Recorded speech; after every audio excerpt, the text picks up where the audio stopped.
What's up, guys? So this video, it was a normal day in the shop, a bunch of guys in there, and all of a sudden I hear a loud bang, and I have no clue what it is. What happened was my display case actually broke. It sucks, you know, it was an accident, of course, shit happens, it's fine.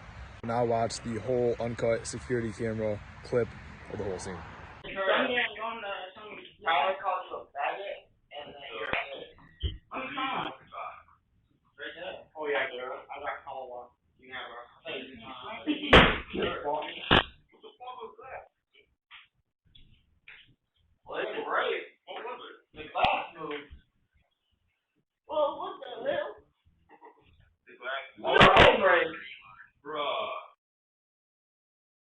Oh, there. I've been leaning on this shit forever. Bro.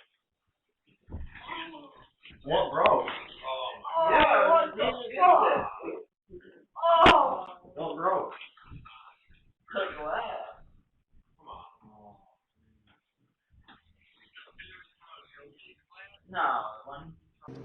This is the aftermath. Haven't removed any of my shit yet.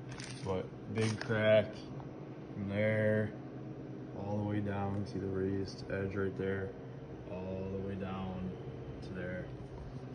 And I'm thinking maybe I can raise it up and re-glue it, or I'll have to get a piece of glass for it. But kind of sucks, but it happens. Just threw some tape on it, got it taped inside and out. We're gonna have the top glass replaced, but that's how it is for now.